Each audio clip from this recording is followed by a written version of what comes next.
सहना भवतु सहनौ भुनक्तु सह वीर्यङ्करवावहै तेजस्विनावधीतमस्तु मा विद्विषावहै। ओम शांति शांति शांति। हरिः ओम श्री गुरुभ्यो नमः। हरिः ओम। सच्चिदानंदरूपाय विश्वोत्पत्त्यादिहेतवे तापत्रय विनाशाय श्रीकृष्णाय वयं नमः। जन्माद्यस्य यतोऽन्वयात् इतरतश्चार्थेष्वभिज्ञस्वराट् तेने ब्रह्म हृदाय आदिकवये मुह्यन्ति यत्सूरये तेजो वारिमृदां यथा विनिमयो यत्र त्रिसर्गो मृषा धाम्ना स्वेन सदा निरस्तगुहकम् सत्यं परं धीमहि। धर्म प्रोञ्जितकैतवोऽत्र परमो निर्मत्सराणां सतां वेद्यं वास्तवमत्र वस्तु शिवदं तापत्रयोन्मूलनं श्रीमद्भागवते महामुनिकृते किं वा परैरीश्वरः सद्यो हृद्यवरुध्यतेऽत्र कृतिभिः शुश्रूषुभिस्तत्क्षणात् निगमकल्पतरोर्गलितं फलं सुखमुखातमृतद्रवसंयुतं पिबत भागवतं रसमालयं मुहुरहो रसिका भुवि भावुकाः। नारायणं नमस्कृत्य नरं चैव नरोत्तमं देवीं सरस्वतीं व्यासं ततो जयमुदीरयेत्। देवीं सरस्वतीं व्यासं ततो जयमुदीरयेत्।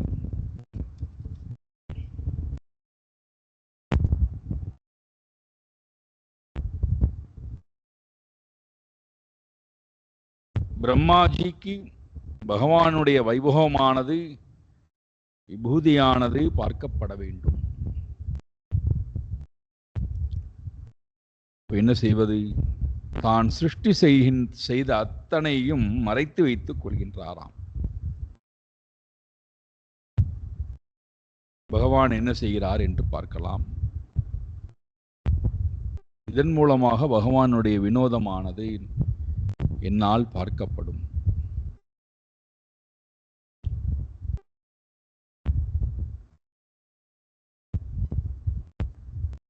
எப்பொழுது நம்முடைய மனம் சூக்ஷ்மமான தன்மையை அறிய ஆசைப்படுகிறதோ அப்பொழுது ஸ்தூலமானவற்றிலிருந்தெல்லாம் தன்னை விடுவித்துக் கொள்கிறது.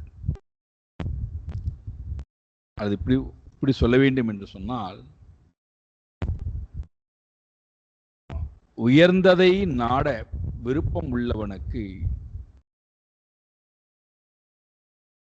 உயர்ந்ததை நாடுவதற்கு எதெல்லாம் தடையாக இருக்கிறதோ அது எல்லாவற்றையும் அவன் விடுவதற்கு தயாராக இருக்கிறான், துறப்பதற்கு தயாராக இருக்கிறான். இங்கே நமக்கு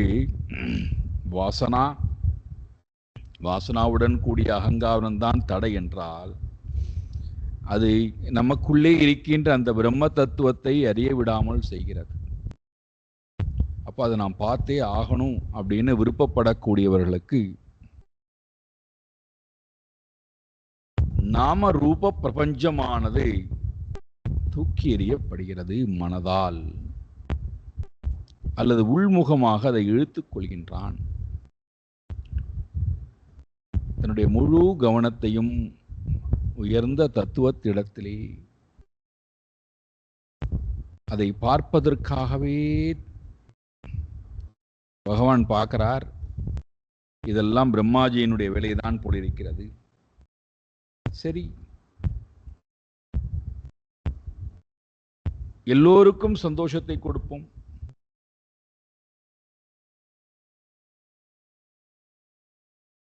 எல்லோருக்கும் சந்தோஷத்தை கொடுக்கலாம். கோபர்களுக்கு கோபிகைகளுக்கு, மாடுகளுக்கு, சிறுவர்களுக்கு, எல்லோருக்கும் சந்தோஷத்தை கொடுப்போம். பிரம்மாஜிக்கும் சந்தோஷத்தை கொடுப்போம்.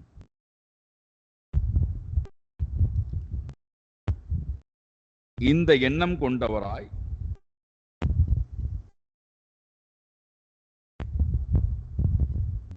தன்னை எல்லாமாகவும் ஆக்கிக் கொள்கிறாராம். ஒரு மாடு மேய்ப்பதற்கு என்னென்னலாம் உண்டோ, கயராக, கம்பாக, புல்லாங்குழலாக, இலையாக, உரிகளாக, என்னென்னலாம் உண்டோ, அந்த குழந்தைகளுடைய குணம், சீலம், வஸ்திரங்கள், வடிவங்கள், வயது, என்னென்னலாம் உண்டோ, விளையாடுவதற்கு உண்டான சாதனங்கள், அத்தனையாகவும் பகவானே இருக்காராம். யாரவர், யார் ஒருவருக்கு பிறப்பு என்பது இல்லையோ, பிறப்பில்லாத அந்த பரமாத்மா சர்வம் விஷ்ணுமயம் ஜகத்து,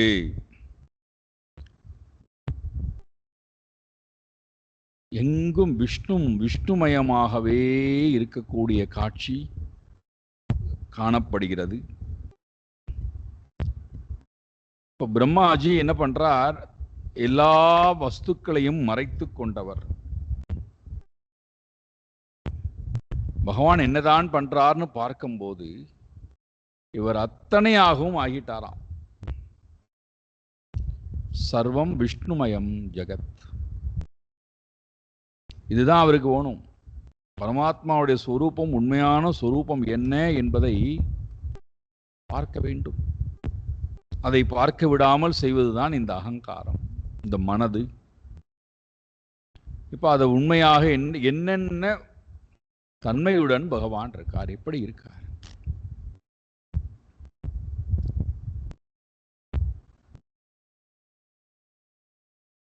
என்ன அழகான ஒரு ஞானம் என்றால், சூக்ஷ்மமான தன்மை என்றால், பன்மை அத்தனையும் ஒருமையாக தெரிகின்ற காட்சி வரும்போது பன்மையிடத்திலிருந்து ஒருமைக்கு மனம் தானாக திரும்புகிறது. ஏன்னா நம்ம பன்மையிலேயே, நாம ரூபத்திலேயே கவனம் செலுத்தக்கூடியவர்களாக இருக்கிறோம். அதிலிருந்து நாம ரூபம் அற்றிருக்கின்ற பரமாத்மா,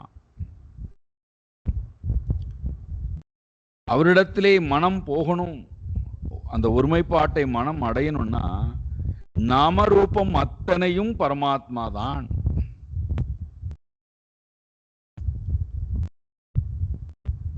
இந்த அறிவு நமக்கு வரணும்னா நாம ரூபத்திடத்திலும் பகவானை பார்க்க பழகுதல். அதுதான் இந்த அத்தியாயத்தினுடைய முக்கியமான நோக்கம். நம்ம தனித்தனியாக ஜீவன்களை பார்க்கிறோம், தனித்தனியாக பொருள்களை பார்க்கிறோம். விலங்குகள் வேறு, மனிதர்கள் வேறுன்னு பார்க்கிறோம். எல்லாவற்றிலும் பேதபாவம். மனிதன் வேறு, விலங்கு வேறு, விலங்கு வேறு, விலங்கு வேறு, மனிதன் வேறு, மனிதன் வேறு, பொருள்கள் வேறு, மனிதன் வேறு, இறைவன் வேறு, மனிதன் வேறு, இறைவன் வேறு, உலகம் வேறு. இந்த வேற்றுமை தன்மை எல்லா நிலைகளிலும் நமக்கு இருக்கு.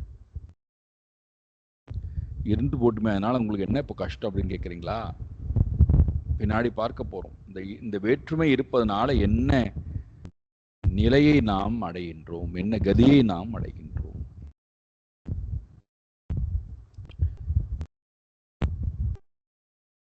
அப்ப இந்த ஞானம் நமக்கு என்ன செய்கிறது? வேற்றுமையிலே ஒற்றுமையை, வேற்றுமைகளிடத்தில் இருக்கக்கூடிய ஒன்றை பார்க்க நம்மை தூண்டுகிறது இந்த சாதனம். இப்ப பரமாத்மா என்ன பண்றார்? எல்லாமாகவும் இருக்காராம். அது ரொம்ப அழகா வர்ணிக்கிறார் சுக மகரிஷி. ஸ்வயமாத்மா ஸ்வயமாத்மாத்மகோவத்சாத் பிரதிவார்யாத்மவத்சபைஹி क्रीडन्नात्म विहारैश्च सर्वात्मा प्राविशत् व्रजम्. व्रजம் प्राविशत्, व्रज பூமியை நோக்கி பகவான் போறாராம். கன்றுகளை மாடுகளை புல்வெளியிலே மேய வைப்பதற்காக. யாரவர்? சர்வாத்மா ஸ்வயம் ஆத்மா, எல்லா ஜீவனுக்குள்ளும் இருக்கக்கூடிய ஆத்மா, ஸ்வயம் ஆத்மா, தானே ஆத்மாவாக இருந்து கொண்டு. ஆத்மாங்கிற சப்தம் அத்து அத்து என்று சொல்லக்கூடிய அடிப்படை உறுப்பிலிருந்து வருகிறது. அத்து, அத்தி, சாப்பிடுபவர், வியாபித்திருப்பவர், மாறாதவர். அத் அத் என்பது ஆத்மா. எது ஒன்று எப்பொழுதும் எல்லாவற்றிலும் பூரணமாக வியாபித்திருந்து, எது ஒன்று எல்லாவற்றிலும் அறிவு சுரூபமாக இருந்து, எது ஒன்று எல்லாவற்றையும் உணர்வுமயமாக இருந்து உணர்ந்து கொண்டிருக்கின்றதோ அதுக்கு பெயர் ஆத்மா. இப்ப சர்வாத்மா என்றால் நம் எல்லோருக்குள்ளும் ஒரே ஒரு பொருள் தான் இருக்கு.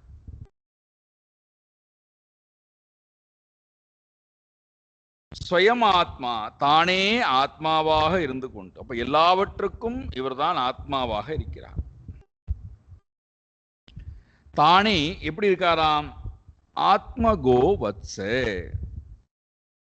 எல்லா மாடுகளாகவும் மாடுகளுடைய கன்றுகளாகவும் தன்னுடைய உருவம் தான் இப்ப எல்லாமாகவும் இருக்கு. தன்னுடைய உருவத்தை ஆத்ம வத்சபைஹி, இடைச்சிறுகளாகவும் தானே இருக்கார். இப்ப தானே தன்னை ஓட்டி கொண்டு போறாராம். என்ன ஆச்சரியம் பாருங்கள். தானே தன்னை மாடாக கன்றுக்குட்டியாக தன்னைத்தானே பகவான் தானே தன்னுடன் விளையாடுகிறாராம். பிரதி வாரிய ஆத்ம விகாரைஹி ச கிரீடன் விரஜம் பிராவிஷத்து. விரஜபூமிக்கு சென்று, விருந்தாவனத்திற்கு சென்று, தானே மாடுகளாக, தானே கன்றுகளாக, தானே சிறுவர்களாக தனக்குத்தானே விளையாடிக்கொண்டு புல் மேய்ந்து கொண்டு புல்லாக இருந்து, என்ன அழகான ஒரு லட்சணம் பாருங்கள்.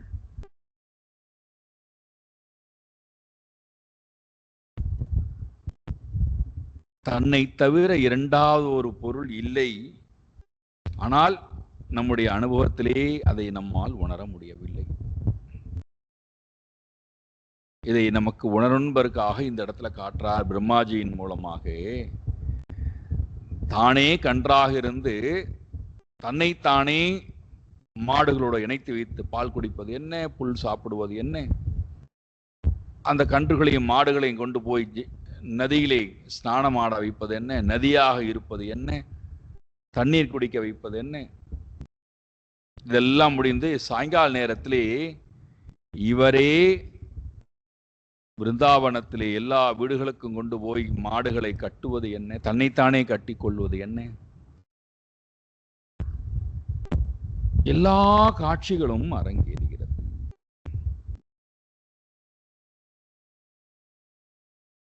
முன்னை விட குதூகலமாக மாடுகள் இருக்கின்றதாம், இவர் தானே இருக்கார். முன்னை விட கன்றுக்குட்டிகள்லாம் போஷாக்கா இருக்காம், இவர் தானே இருக்கார். முன்னை விட எல்லா ஜீவராசிகளும் அந்த பிரஜபூமியில் இருக்கக்கூடிய கோபிகா ஸ்திரீகளிடத்திலே ஆனந்தத்தை வெளிப்படுத்துகின்றதாம், இவர் தானே அது.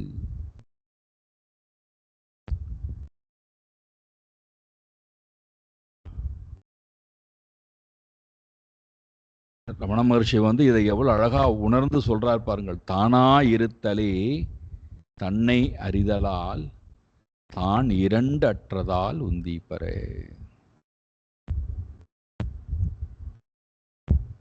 தானாயிருத்தலே தன்னை அறிதலால் தான் இரண்டற்றதால் உந்தி பர. நமதின்மை நீக்கத்தால் உந்தி பர. எனது எனது என்பதெல்லாம் நீக்கப்பட்டு நானாய் நான் மட்டுமே இருக்கிறேன். நீங்க கேட்கலாம்,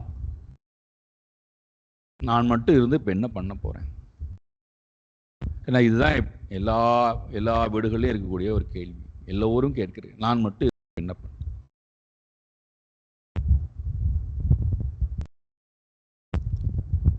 நான் மட்டுமே தான் இருக்கிறேன்,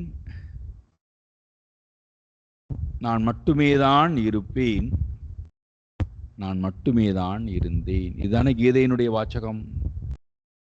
நத்வேவாகம் ஜாதுநாசம் நத்வம் நேமே ஜனாதிபாக நச்சைவன பவிஷ்யாமஹா சர்வே வயமதப்பரம். அர்ஜுனா, நீயும் நானும் மற்றவர்களும் நேற்றும் இருந்தோம், இன்றைக்கும் இருக்கிறோம், நாளையும் இருப்போம்.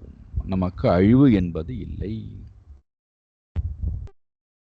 அர்ஜுனனுக்கு அது புரிந்து கொள்வதற்கு ரொம்ப கடினமா இருந்தது, நம்மை போல.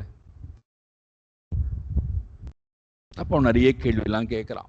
நீங்களோ விவஸ்வானுக்கு முந்தின பிறவி, விவஸ்வான் உங்களுக்கு முந்தின பிறவி, நீங்களோ அதற்கு பிறகு பிறந்தீர்கள், எப்படி நீங்கள் அவருக்கு அறிவை கொடுத்திருக்க முடியும்? இந்த கேள்வி எல்லாம் வருகிறது. தன்னை தவிர இரண்டாவது ஒரு பொருளை எங்குமே பார்க்க முடியவில்லை. இதெல்லாம் பிரம்மாஜி பார்த்துட்டு இருக்கார. ஞாபகம்,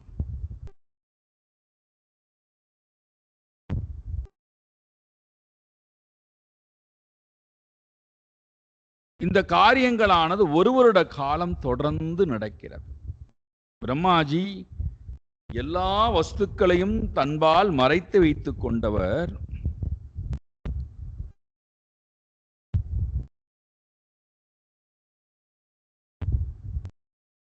ஒரு வருடத்துக்கு பிறகு என்னதான் நடக்கிறது? நாம் தான் எல்லாவற்றையும் மறைத்து வைத்து விட்டோமே, பகவான் என்ன பண்ணிட்டு இருக்கார்? மாடுகளை உற்பத்தி செய்தாரா இல்லையா? நம்ம பேசவே இல்லையே. என்ன நடந்து கொண்டிருக்கிறது இங்கே என்று மெதுவாக பார்க்கிறாராம். அவருக்கு ஒரே ஆச்சரியம்.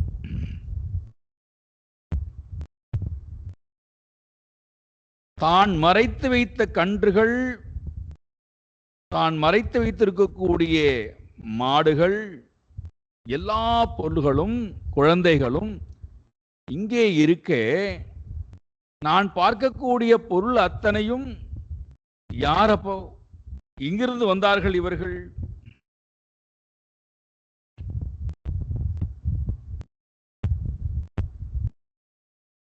இந்த நான் படைத்த இந்த உலகம் உண்மையா அல்லது அங்கே தெரிவது உண்மையா? எது உண்மை?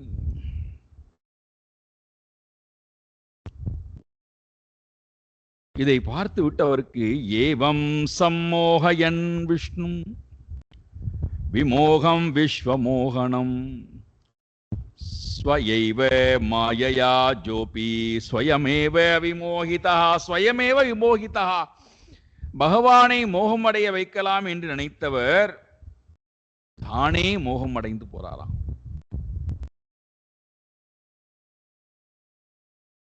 என்ன காரணம்?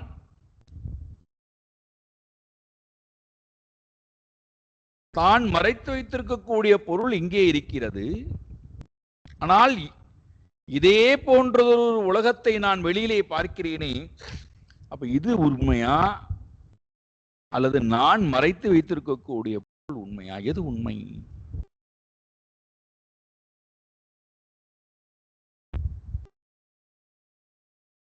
எவ்வளவு பெரிய விஷயம் பாருங்கள். போற போக்கிலே சொல்லிட்டு போயிட்டார். எவ்வளவு பெரிய விஷயம். இந்த அறிவு வந்த உடனேயே யார் மோகிக்கப்பட வேண்டும் என்பதற்காக இந்த காரியம் செய்யப்பட்டதோ அவர் மோகமே அடையலையாம். மாறாக பிரம்மாஜி ஸ்வயமேவ விமோகிதா, தானே மோகம் அடைந்து விடுகின்றார். அந்த மோகத்தினுடைய தன்மை என்னடான்னா உண்மையை மறைத்து விடுகிறது.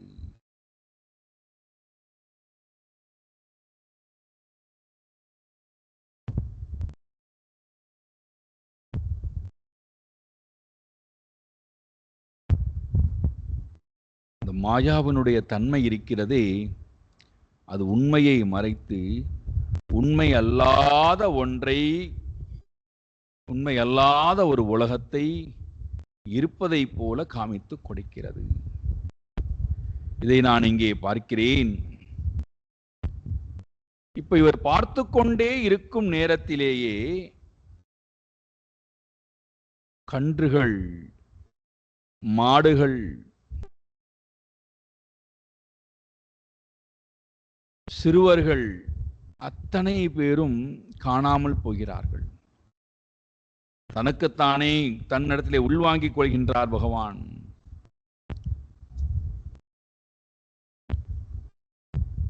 உண்மையாக இருப்பதை போன்று தெரியக்கூடிய தான் மறைத்து வைத்திருக்கக்கூடிய உலகமானது உண்மை என்று நினைத்தவர் அதே போன்ற ஒரு உலகத்தை பார்த்திருப்பதுதான் அவருக்கு தெரிகிறது எது உண்மையான உலகம். அப்பதான் அவருக்கு புரிகின்றதாம்,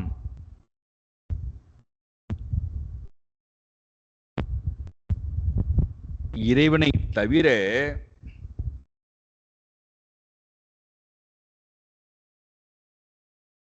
வேற எது ஒன்றும் உண்மை அல்ல.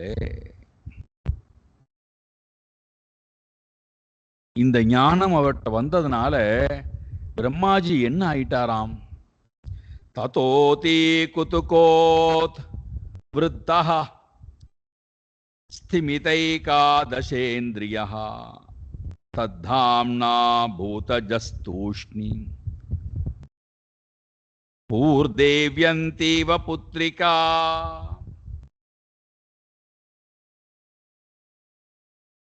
இந்த காட்சியெல்லாம் பார்க்கிறார். ஏக்கமாக இருக்கின்ற காட்சியெல்லாம் பார்க்கிறார். அநேகம் என்பது உண்மையிலேயே இல்லை என்பதை பார்க்கிறார். அதனுடைய வெளிப்பாடு என்ன? தத் தாம்னா ஸ்திமிதைகா, ஸ்திமிதைஹி ஏகதா இந்திரியா. 5 இந்திரியங்களும் மனதும் ஒரே ஒரு நிலைக்கு வந்திருத்தான். பகவானுடைய அந்த சைத்தன்யத்தை, ஏக்கத்தன்மையை பார்க்கும்போது இந்திரியமும் மனமும் ஒரே ஒரு பொருளிடத்திலே வந்து ஸ்திமிதைஹி ஏகதா, ஒரே இடத்துல வந்து நிலை பெற்றதாக ஆகிவிட்டது. எப்படி? அசைவற்றதாக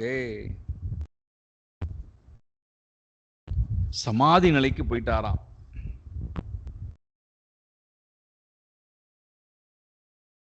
இந்திரியமும் மனமும் ஒரே ஒரு பொருளை பார்த்து கொண்டிருக்கின்றது.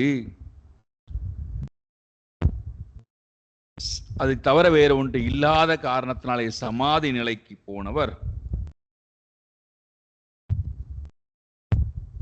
எப்படி இருக்கிறாராம்? புத்திரிகா இவ தூஷ்ணீம் அபூத். ஒரு பொம்மையை போல ஆடாது அசையாமல், உடல் இல்லாமல் போய்விட்டது. பிராணன் இருக்கின்றதா இல்லையா என்கின்ற உணர்வு இல்லை. மனது பிரம்மனோடு ஐக்கியமாயிடுது.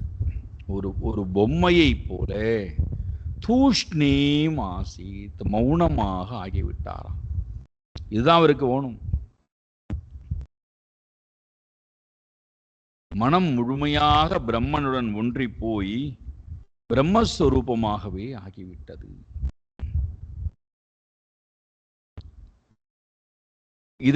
இதை பார்க்கத்தானே ஆசைப்பட்டார்.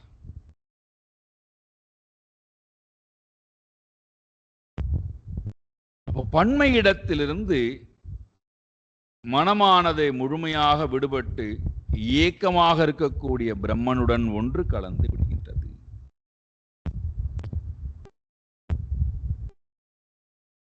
இந்த காட்சியை பார்த்த அடுத்த க்ஷணம் அவரிடத்திலிருந்து மாயை தோற்றங்கள் அத்தனையும் விளக்கப்படுகின்றன, விலகி போகின்றன. அந்த ஞான கண் கொண்டு உலகத்தை பார்க்கிறார். எங்கும் பிரம்மனையே பார்க்கிறார்.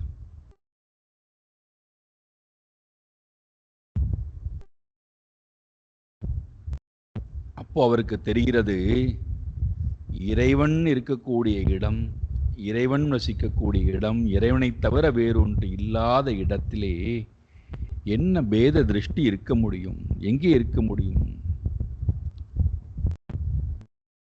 இறைவனோடையே இருக்கக்கூடிய ஜீவராசிகளுக்கு எந்த பேதமும் இருக்க வாய்ப்பில்லை. அப்படி பேதம் இல்லாத காட்சி எல்லாம் பார்க்கிறாராம், வெளி உலகத்திலே பார்க்கிறாராம். எத்ரனை சர்க்க துர் வைராஹா சகாசன் மிருகாதயா மித்ராணி வாஜிதா வாசே திருதருட் தர்ஷகாதிகம். இயல்பாகவே ஸ்வபாவத்திலே துர்வைராக எதிரிகளாக இருக்கக்கூடிய, இயல்பாகவே ஸ்வபாவத்துடன் எதிரிகளாக இருக்கக்கூடிய விலங்குகள் கூட ஒன்றுக்கொன்று சிநேக பாவத்துடன், வைரி பாவம் இல்லாமல் ஒன்றுக்கு ஒன்று நட்புடன் கூடி வாழக்கூடிய காட்சியை பார்க்கிறார். மனிதர்கள், விலங்குகள், இயற்கையிலேயே விரோதம் படைத்திருக்கக்கூடிய சிங்கம், புலி, கொடூரமாக தாக்கக்கூடிய விலங்குகள் கூட ஒன்றுக்கு ஒன்று மித்ராணி இவ சக ஆசன், அங்கே ஒன்றுக்கு ஒன்று மித்திரனை போல வாழக்கூடிய காட்சியை பார்க்கிறார். அப்போ அவருக்கு புரிகிறது, இந்த விருந்தாவனத்திலே யார் ஒருத்தன் வசிக்கிறானோ அவனுக்கு அஜிதாகா வாசஸ் திருதஹா ருட்டு தர்ஷகாதிகம். யார் ஒருத்தன் இங்கே வசிக்கின்றானோ விருந்தாவனத்திலே அவனுக்கு மனதிலே துர்வாசசா கெடுதலான வாசனைகள், துன்பத்தை கொடுக்கக்கூடிய வாசனைகள் அவனுடைய மனதிலிருந்து நீங்குகிறது. ஏன் கிருஷ்ணன் வசிக்கக்கூடிய இடத்திலே நான் வசித்தால் சோக, மோக, கோப, லோப என்னென்னலாம் துர்குணங்கள் உண்டோ அத்தனை குணங்களும் இல்லாமல் போகின்றது. தன்னை தவிர இரண்டாவது ஒரு பொருள் இல்லாத காட்சியை பிரம்மாஜி பார்க்கின்ற நேரத்திலே அந்த அந்த உண்மையான சமாதி நிலையை அவர் அடையும் போது பகவானை தொழ ஆரம்பிக்கின்றாராம், பகவானை ஸ்துதிக்க ஆரம்பிக்கின்றாராம். ஸோ பிரம்மாஜி பகவானை ஸ்துதிக்கக்கூடிய அழகான இடமானது வருகிறது. பகவானுடைய நிர்குணத்தை முழுக்க ஸ்துதி பாடுகிறார். அவர் கொஞ்சம் பாடட்டும், நாம் கொஞ்சம் ஆராய்ச்சி பண்ணிட்டு அப்புறம் மேலே போவோம்.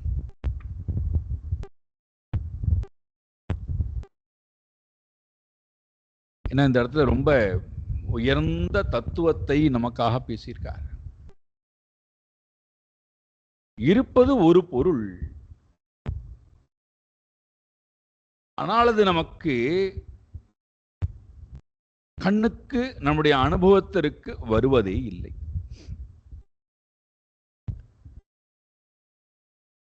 பன்மை என்பதுதான் நம்முடைய அனுபவமாக இருக்கிறது. பன்மை கொடுக்கக்கூடிய அனுபவம் தான் நமக்கு சத்தியமாகவும் இருக்கிறது, நித்தியமாகவும் இருக்கிறது. நாம் எவ்வளவுதான் சாஸ்திரம் நமக்கு அது மித்தியான்னு சொன்னா கூட நம்மால் அதை ஏற்றுக்கொள்ளவும் முடியவில்லை, ஜீர்ணிக்கவும் முடியவில்லை.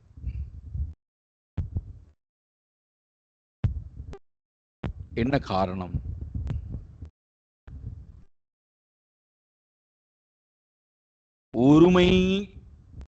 ஒருமையை முழுமையாக தேடக்கூடிய நாட்டம் நம்மிடம் இல்லை.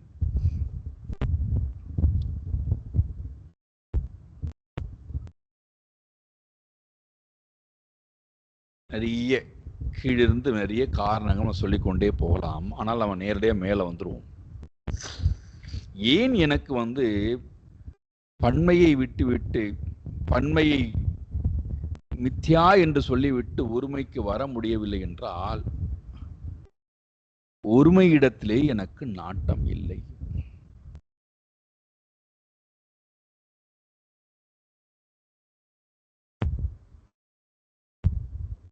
அது எப்படி நீங்கள் சொல்லுவீர்கள்?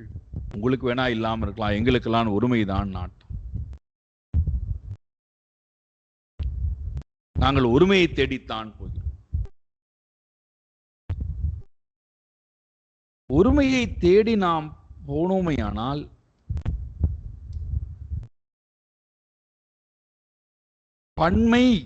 பன்மையாக தெரிகின்ற, வேத பாவத்துடன் தெரிகின்ற மித்யா உலகமானது நம்மை எவ்வகையிலும் மோகம் அடைய வைக்காது, சோகம் அடைய வைக்காது, பயம் கொள்ள வைக்காது, பற்று கொள்ள வைக்காது, பந்தப்பட வைக்காது.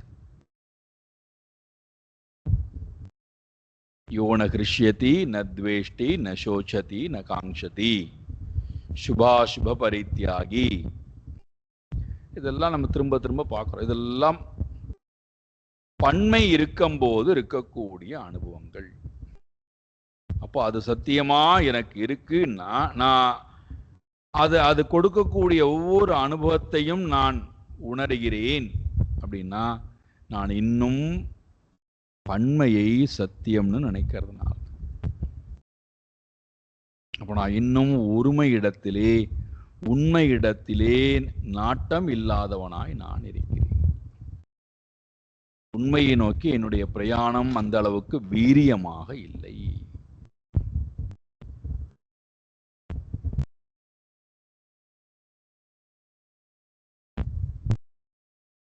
எதுவரைக்கும் இந்த மித்தியத்துவத்தை சத்தியம்னு பார்க்கிறோமோ, அதுவரைக்கும் மித்தியத்துவத்தினுடைய அனுபவங்கள் நம்மை சலனப்படுத்தி கொண்டே இருக்கும். வேதனையான அனுபவம் வந்தால் வேதனை உட்படுவது, சந்தோஷமான அனுபவங்கள் வந்தால் சந்தோஷத்தை வெளிப்படுத்துவது, துக்க உணர்வோ சுக உணர்வோ மான உணர்வோ அவமான உணர்வோ எந்த உணர்வுகள் வந்தாலும் அது நம்மை மனதை சலனப்படுத்தி கொண்டே இருக்கிறது. அப்படின்னா நான் இன்னும் மித்தியத்துவத்தை சத்தியம் என்று பார்ப்பதனாலே.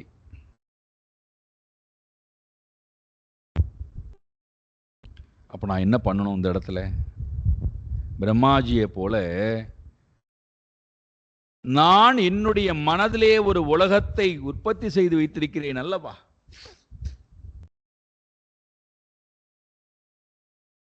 அந்த உலகத்தை நான் நிறுத்தி பழகுதல். இதுதான் ரொம்ப சூக்ஷ்மமான விஷயம். நான் என்னுடைய மனதிலே மித்தியாவாக ஒரு உலகத்தை தோற்றுவித்து ஜென்ம ஜென்மாந்திரமாக, ஒரு பிறவியில 2 பிறவி, எத்தனையோ பிறவிகள் இந்த இடத்துல நான் என்றால் என்னுடைய மனம் ஒரு உலகத்தை தோற்றுவித்திருக்கின்றது அல்லவா? அதுக்கு ஒரு சத்தியத்தன்மை கொடுத்திருக்கின்றது அல்லவா? அதை நான் தூக்கி எறிந்தால் அல்லது நிறுத்தி பழகினால் அல்லது அதிலிருந்து நான் என்னை விடுவித்துக் கொண்டால், உடனே உங்களுடைய மனசுல கேள்வி, எப்படி பண்றது?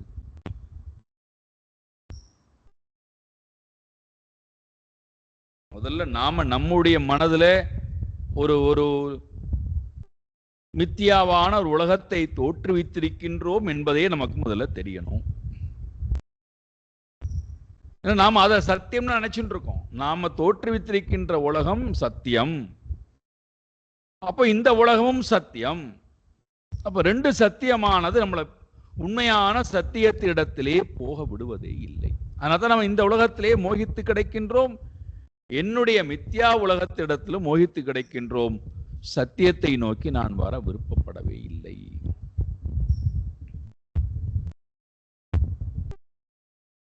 உதாரணம் கொடுக்கிறேனே பாருங்களேன். என்னுடைய உலகமானது கற்பனையாக தோற்றுவிக்கப்பட்டிருக்கூடிய என்னுடைய உலகமானது என்னிடத்திலே இல்லாமல் இருந்தால்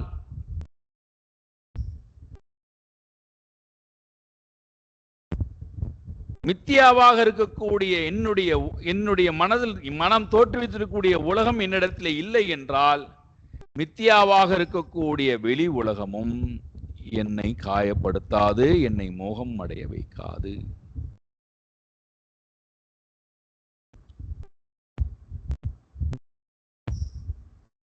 உதாரணத்திற்கு ஜெயதேவர்.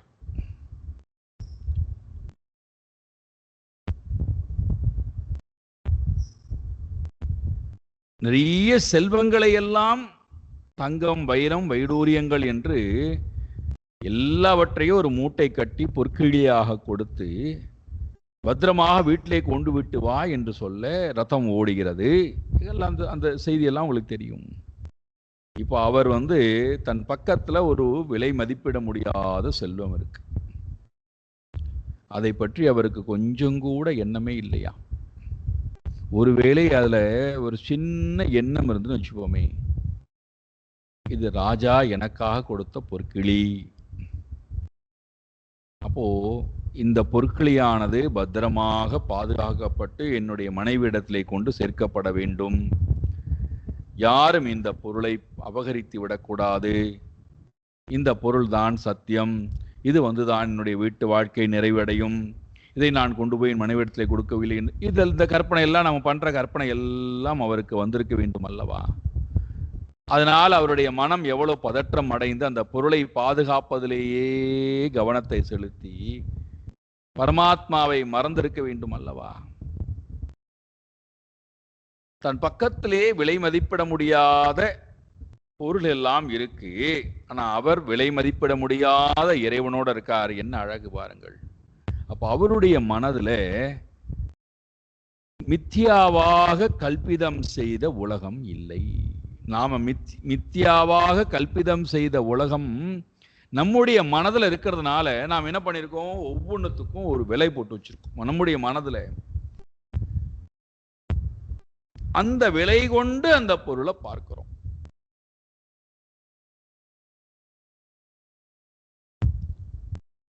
அப்ப அந்த பொருளானது எனக்கு மதிப்பு மிகுந்ததாகவோ மதிப்பு குறைவானதாகவோ தெரிகிறது. அது என்னுடைய மனதனுடைய வெளிப்பாடே தவிர, கற்பனையான தோற்றமே தவிர, அந்த பொருள் அதற்கு எந்த விலையும் இல்லை. அது உயர்வான விலை உடையதும் அல்ல, தாழ்வான விலை உடையதும் அல்ல.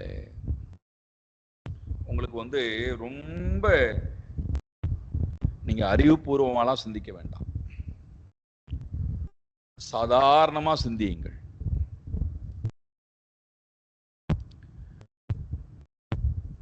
ஒரு நிலம் விற்பனைக்கு வருகிறது. நாம் வசிக்கக்கூடிய பகுதியிலே ஒரு நிலம் விலைக்கு வருகிறது, விற்பனைக்கு வருகிறது.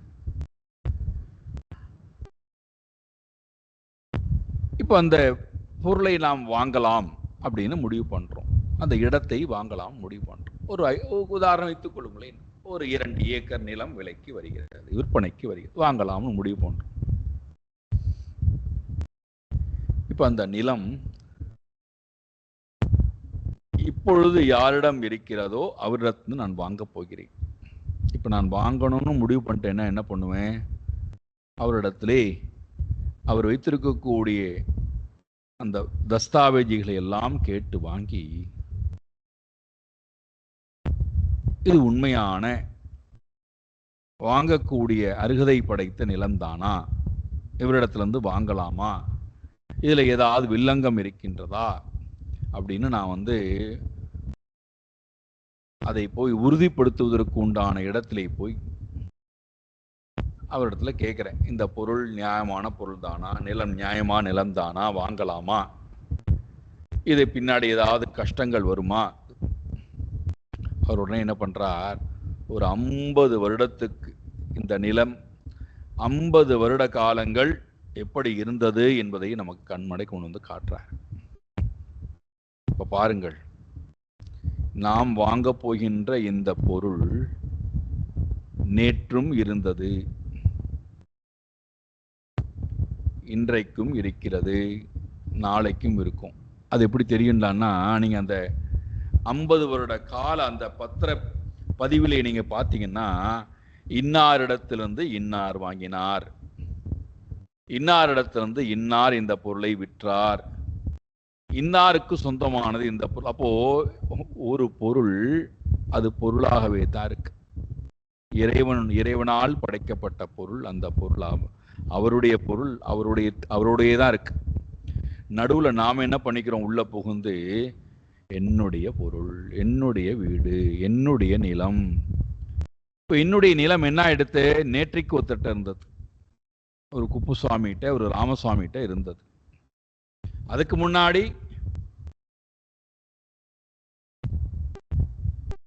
முருகன்ட்ட வடிவேலன்ட்ட இருந்தது. அதுக்கு முன்னாடி சொல்லிட்டே போலாம். ஒரே பொருள்.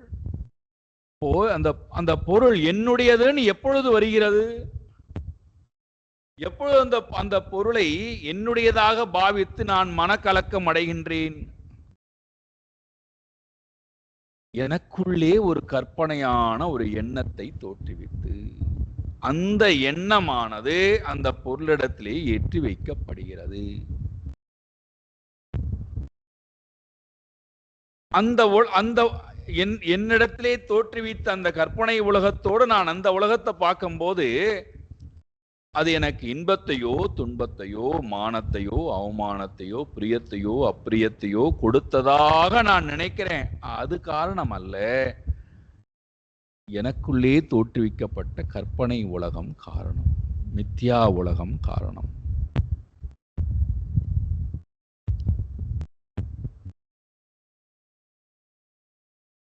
இப்ப இந்த உலகத்தை பிரம்மாஜி எப்படி தன்னுடைய படைப்பை முழுக்க உள்வாங்கி கொண்டாரோ, அதே போல நாம் நம்முடைய உலகம் கற்பனையாக தோற்றுவிக்கப்பட்ட நம்முடைய உலகம் இருக்கு அல்லவா, இந்த உலகத்தை நான் உள்வாங்கி கொண்டால், அதனால தான் சொன்னேன், இந்த பகுதியானது நான் வாசனையுடன் சேர்ந்த நான், இந்த நானும் வாசனையுடன் சேர்ந்த இந்த நான் இரண்டும் உள்வாங்கப்பட்டால்,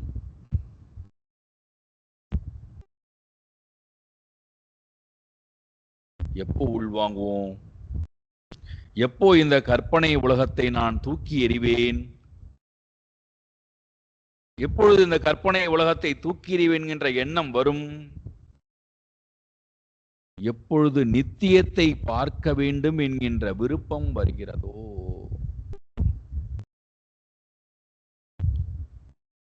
நித்தியமாக இருக்கின்ற பரமாத்மாவை நான் பார்க்க வேண்டும், அவருடைய வைபவத்தை பார்க்க வேண்டும் என்கின்ற ஆர்வம் எப்பொழுது நம்முடைய உள்ளத்திலே உதிக்கிறதோ, அப்பொழுது நான் என்னுடைய கற்பனை உலகத்தை, மனம் செய்த கற்பனை உலகத்தை தூக்கி எறிவேன்.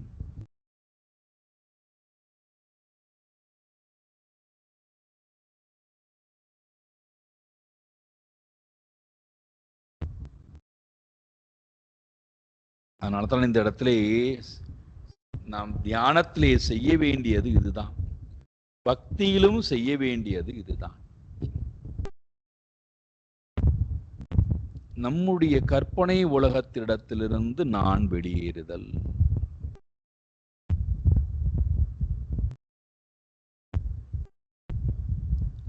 ரொம்ப கஷ்டமாச்சே சுவாமிஜி. அதனால தான் இந்த கற்பனை உலகமானது நம்மிடத்திலிருந்து வெளியேற்றப்பட வேண்டும் என்று சொன்னால், இது கற்பனை என்பது நான் கற்பனை செய்து கொண்டிருக்கிறேன், இது உண்மையிலேயே இல்லை என்பது எனக்கு புரிய வேண்டுமானால், எனக்கு ஈஸ்வர அனுகிரகம் வேண்டி இருக்கிறது, குரு அனுகிரகம் வேண்டி இருக்கிறது, சாஸ்திர அனுகிரகம் வேண்டி இருக்கிறது. ஆத்ம அனுகிரகம், ஆத்ம கிருபா. என்னை நானே இந்த கற்பனை உலகத்திலிருந்து வெளியேற்றிக் கொள்ள வேண்டுங்கிற முயற்சி என்னிடத்துல வேணும்.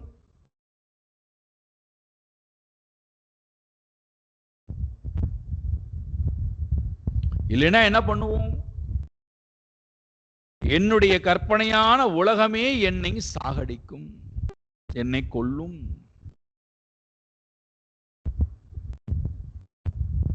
ஏன் நம்மால நம்முடன் இருக்க முடியல?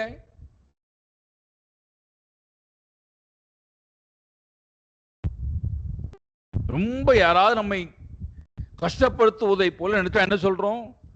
என்னை விட்டு போங்கள், நான் தனிமையிலே இருக்க போகிறேன், யாரும் எனக்கு தேவையில்லைன்னு சொல்றோம் இல்லையா?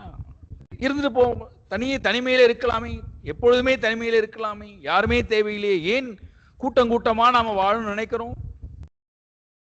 நம்முடன் நாம் இருக்க முடியாத காரணத்தினால். நம்முடன் நம்ம இருக்க விடாமல் செய்வது யாரு? இந்த மனோபிராந்தி.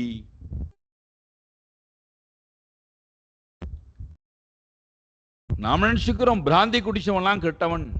உண்மையிலேயே நாம தான் பிராந்தி குடிச்சிருக்கோம், மனோபிராந்தி. நம்முடைய மனம் பிராந்தியாக, பிராந்தி தர்சனம், மயக்கம் கொண்டு பார்க்கக்கூடிய பார்வை.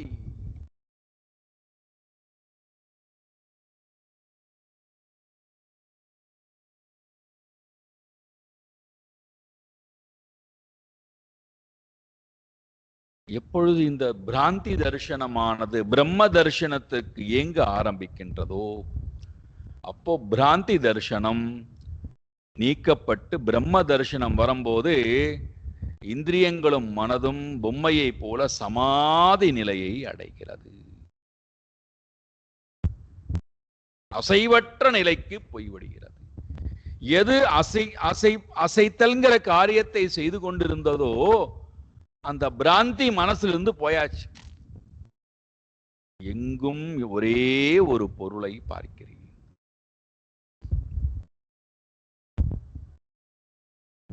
அது வேண்டுமானால் எனக்குள்ளே இருக்கின்ற உலகத்தை, கற்பனையான உலகத்தை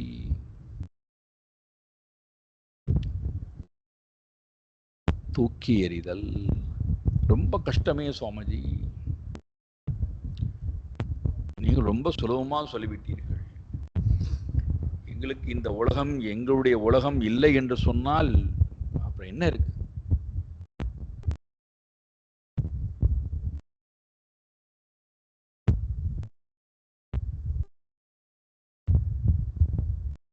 அதனால்தான் தியானத்துல நாம் செய்யக்கூடிய முக்கியமான செயல்பாடே பிராந்தி தர்சனத்தை நிறுத்தி பிரம்ம தரிசனத்தை பார்க்க பழகுதல். வேற எந்த தர்சனமும் அங்க இல்லை. லோக தர்சனம், தேக தர்சனம், சாஸ்திர தர்சனம் ஒன்னும் இல்லை. அங்க பிரம்ம தர்சனம் மட்டும் தான் இருக்கு. எப்பொழுது பிரம்ம தர்சனத்துல மட்டும் என்னுடைய கவனம் இருக்கோ அப்போ பிராந்தி தர்சனம் இல்லாமல் போகும்போது என்னால் எல்லாவற்றிலும் விஷ்ணுமயம் இதம் ஜகத்து, தன்னையே எங்கும் பார்க்கிறான், தன்னையே எங்கும் பார்க்கிறான்.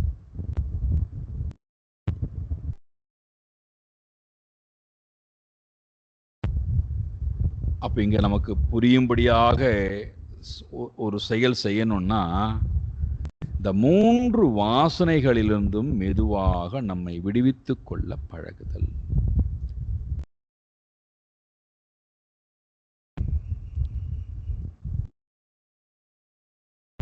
சத்வகுணம், ரஜோகுணம், தமோகுணம் சொல்றோம் அல்லவா? சத்வகுணத்திலிருந்து வரக்கூடிய சாஸ்திர வாசனை, ரஜோகுணத்திலிருந்து வரக்கூடிய லோக வாசனை, தமோகுணத்திலிருந்து வரக்கூடிய தேக வாசனை. இந்த 3 வாசனைகளும் மனமானது தோற்றுவித்து, கற்பனையாக தோற்றுவித்து, அதற்கு ஒரு சத்தியத்தன்மையை கொடுத்து, மித்தியாவாக இருக்கின்ற ஒன்றுக்கு சத்தியத்தன்மையை கொடுத்து நம்மை வேற்றுமை உணர்வுடனேயே வாழ வைத்திருக்கிறது.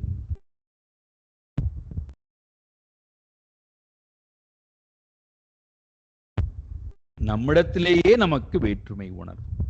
அதனால்தான் நம்மிடத்திலேயே நமக்கு வேற்றுமை உணர்வு இருக்கிறதுனால தான் இதெல்லாம் என்னிடம் இருக்கட்டும், இதெல்லாம் என்னிடம் இருக்கக்கூடாதுன்னு கேட்கிறேன். நம்மிடத்திலே நமக்கு வேற்றுமை உணர்வு. அதனுடைய வெளிப்பாடு என்ன? இதெல்லாம் என்னிடம் இருந்தால் நான் சௌக்கியமாக இருப்பேன், இதெல்லாம் என்னிடம் இல்லை என்று சொன்னால் நான் துக்கப்படுவேன், இதெல்லாம் என்னிடம் இல்லாமல் போனால் நான் சந்தோஷப்படுவேன், இதெல்லாம் என்னிடம் இல்லாமல் இருக்கட்டுமேன்னு நம்மிடத்திலே நமக்கு வேற்றுமை தான். அதனால்தான் வயோதிகத்தை நாம் ஏன் வெறுக்கிறோம்?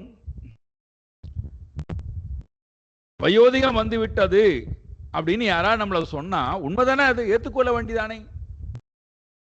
இல்ல நான்லாம் வயோதிகமானவன் கிடையாது, என்னை வயோதிகன் சொல்லாதீர்கள். அடே முட்டாளே, வயோதிகன்னா வயோதிகன் தானே சொல்லணும், வேற என்ன சொல்றது? உடலுக்கு வயோதிகம் இருக்கிறது, நான் வயோதிகன் அல்ல நீ சொல்லிக் கொண்டு போ உன் மனசுக்குள்ளே. அவருக்கு நாம் சண்டை போட வேண்டும்? நீ வியாதியஸ்தன், ஆமாம் நான் வியாதியஸ்தான் தான். இல்ல நான் வியாதியஸ்தன்லாம் கிடையாது, நான் ஆரோக்கியமானவன். அடே வியாதி, உடலுக்கு வியாதி வரத்தான் செய்யும். உடல் வியாதி, ஆமாம் வியாதி இருக்கிறது, நான் வியாதியஸ்தன் இல்லையே. இதாண்ட பிராந்தி தர்சனம். நீ முட்டாள், ஆமாம் நான் முட்டாள் தான்.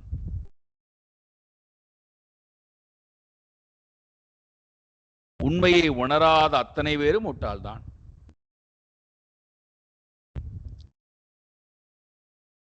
முட்டாள்தனம் என்பது, மூடத்தனம் என்பது அறிவுக்கு சொந்தமானது. நான் அறிவு உடையவன் அல்லவே, நான் ஆத்மாவாச்சே.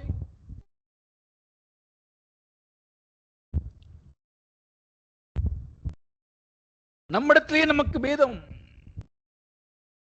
நம்மிடத்திலேயே நம்மால் ஒருமைத்தன்மையை பார்க்க முடியாதனால தான் இதெல்லாம் நமக்கு சௌக்கியம் கொடுப்பதாக நினைக்கிறோமோ அதுல போய் ஒட்டிக்கிறோம். இதெல்லாம் நமக்கு துன்பத்தை கொடுப்பதாக நினைக்கிறோம், அதெல்லாம் வெறுக்க ஆரம்பிக்கிறோம். ஒருவர் எனக்கு நேற்றைய தினம் என்னை கூப்பிட்டு, உங்களுக்கு தெரியுமா என்ன இந்த மாதிரி விரலுக்கு வந்து கேன்சர் வந்து விட்டதாம். ஆமாம் சொன்னார்கள். நீங்க நினைக்கிறதுக்கே ரொம்ப கஷ்டமா இருக்கு தெரியுமா, யாருக்குமே எந்த கெடுதலுமே செய்யாதவர்களுக்கு எப்படி இப்படி புற்றுநோய் வரலாம், புற்றுநோய் வந்து விட்டதே ரொம்ப கஷ்டமாக இருக்கிறதே, எப்படித்தான் இதை அவர்கள் தாங்கிக் கொள்ளப் போகிறார்களோ.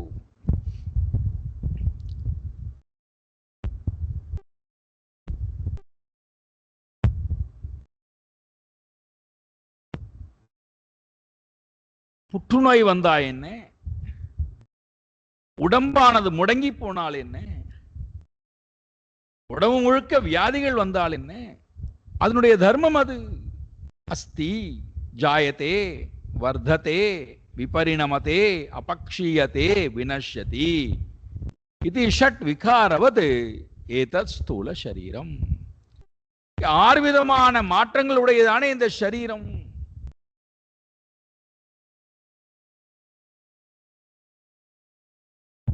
நான் மாறாதவன். தேகினோஸ்மின் யதா தேகே கௌமாரம் யௌவனம் ஜரா ததா தேகாந்தர பிராப்திஹி தீரஹா தத்ர ந முஹ்யதி.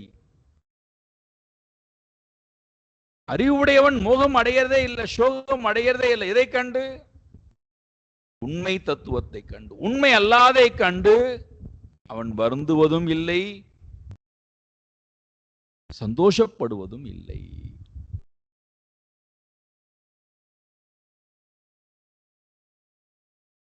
இங்க என்னுடைய மனமானது ஒரு பிராந்தி தர்சனத்தை தோற்றுவித்திருக்கிறது என்றால், அந்த பிராந்தி தர்சனத்திலிருந்து என்னுடைய மனம் எப்பொழுது பிரம்ம தர்சனத்தை பார்க்க விரும்புகிறதோ, பார்க்க பழகிறதோ, பார்க்க ஆரம்பிக்கின்றதோ, அப்போ அவன் தன்னிடத்திலேயே அசைவற்ற சமாதி நிலையிலே இருக்கிறான். அந்த ஒன்றுபட்ட அந்த பிரம்மனோடையே இருக்கான்.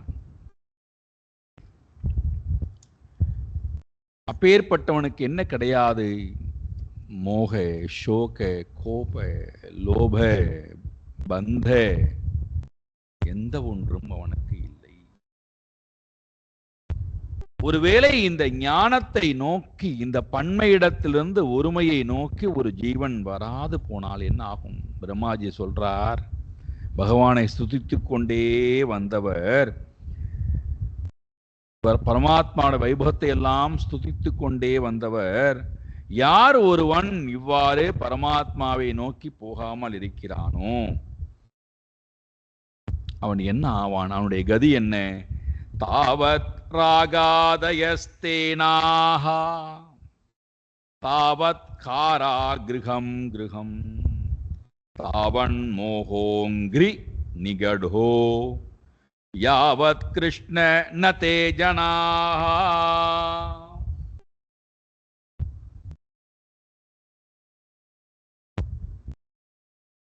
யார் ஒருவர் எதுவரை, யாவத் எதுவரை,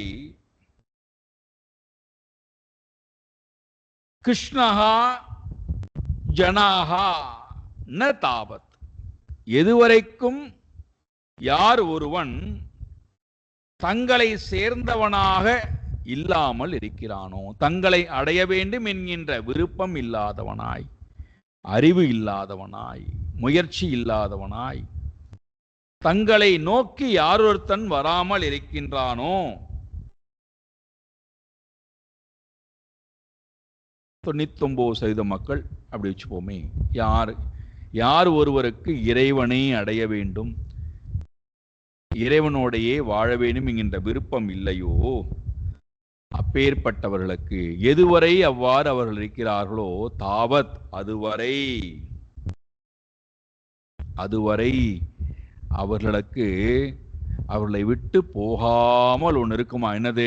ராக ஆதயா. ராக ஆதயா, ராகம் என்றால் விருப்பம்,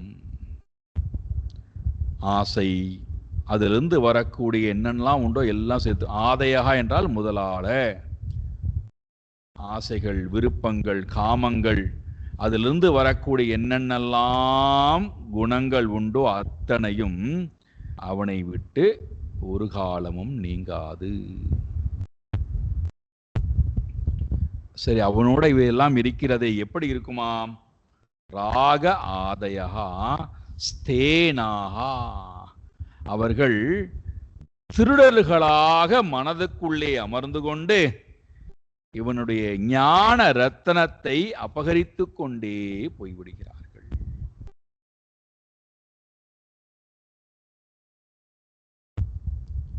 ஞான ரத்னாபகாராயே, ஞானம்ங்கிற ரத்தனம் இவனை விட்டு அபகரிக்கப்படுகிறது. நமக்கு இந்த ஞானம்ங்கிற விஷயம் புரியவில்லை என்றால், ஞானம் தானே போயிட்டு போறது. சாமி, எங்கள் வீட்டில் என்ன வைரம் வைடூரமா போச்சு? திருடர்கள் ஞானத்தை தானே திருடி கொண்டு போனார்கள். என் வீட்டில் இருக்கக்கூடிய பண்ட பாத்திரத்தை திருடி கொண்டு போனார்கள். என் வீட்டில் இருக்கக்கூடிய வீட்டு பத்திரத்தையா திருடி கொண்டு போனார்கள். ஞானம் தானே போயிட்டு போட்டுமே. ஞானம் வேறு, ஆனந்தம் வேறு அல்ல. ஞானம் வேறு, அன்பு வேறு அல்ல. ஞானம் வேறு, அமைதி வேறு அல்ல.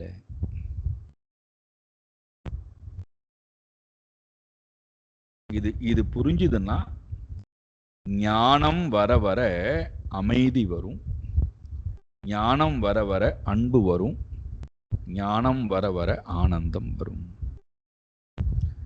நாம ஞானம் வேண்டான்னு சொல்லிட்டா இந்த 3 பேரும் என்னை விட்டு போய்விடுவார்கள். அப்ப திருடர்கள் யாரை எடுத்துக்கொண்டு போகிறார்கள்? அமைதியை எடுத்துக்கொண்டு போகிறார்கள், அன்பை எடுத்துக்கொண்டு போகிறார்கள், ஆனந்தத்தை எடுத்துக்கொண்டு யார் அந்த திருடர்கள்? ராக ஆதயா.